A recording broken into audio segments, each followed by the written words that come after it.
جب تندور کے پاس گئی نا تو حضرت موسیٰ علیہ السلام گلاب کے پھولوں سے کھیل رہے تھے۔ اب اللہ نے جو انگارے تھے تندور کے اندر ان کو گلاب کا پھول بنا دیا موسیٰ کے لیے۔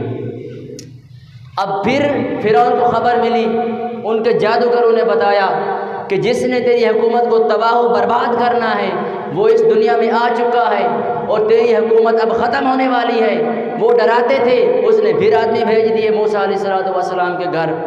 اب موسیٰ علیہ السلام کی اماں اور پریشان ہوگی کہ مولا اب کیا کروں؟ تو اللہ نے فرمایا اے موسیٰ کی اماں گھبرا مت، تو گھبرا مت، تو ایسا کر جیسے صندوق تیرے گھر میں پڑی ہوئی ہے نا، موسیٰ کو اس صندوق میں ڈال دے اور پچھلے دروازے سے جا کر اس کو پانی میں پھینک دے۔ حضرت موسیٰ علیہ السلام کی اماں عرض کرتی ہے مولا پہلے بھی تندور میں ڈالا تھا اب پانی میں، تو اس کا خیال کون رکھے گا؟ اللہ نے فرمایا میں ہوں، میں موسیٰ کے ساتھ ہوں، ہم اس کو رسول بھی بنائیں گے اور واپس بھی لے آئیں گے۔ اللہ نے قرآن کے الفاظ بتائے وَأَوْحَيْنَا إِلَىٰ أُمِّ مُوسَىٰ أَنْ أَرْضِعِيهِ فَإِذَا خِفْتِ عَلَيْهِ فَأَلْقِيهِ فِي الْيَمِّ وَلَا تَخَافِي وَلَا تَحْزَنِي إِنَّا رَادُّوهُ إِلَيْكَ وَجَاعِلُوهُ مِنَ الْمُرْسَلِينَ۔ موسیٰ کی اماں تو گھبرا نہیں، ہم اس کو واپس بھی لے آئیں گے بنی اسرائیل کے اندر اور ہم اس کو اپنا رسول بھی بنائیں گے۔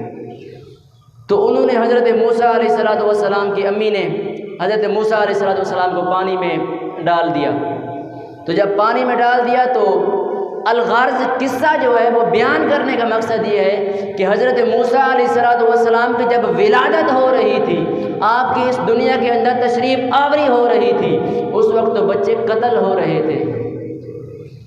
روایت کے مطابق تقریباً بڑی شان کے سارے میلاد ہوئے ہیں۔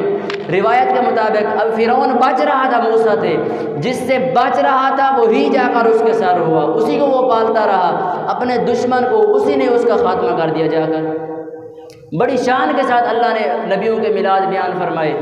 تو حضرت موسیٰ علیہ السلام کی ولادت پر جو بنی اسرائیل تھی ان کے بچے مارے گئے۔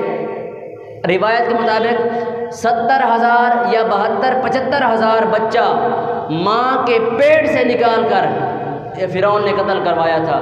اور جب آقا علیہ السلام کی ولادت تھی، اللہ نے فرمایا جبریل کسی گھر میں جا کر جھنڈے لگا دو، اعلان کر دو کہ میں اپنے محبوب کی ولادت کر رہا ہوں، آج کوئی نہیں روئے گا، آج روئے زمین پر خوشیاں ہی خوشیاں ہوگی۔ اور اللہ نے وہ جو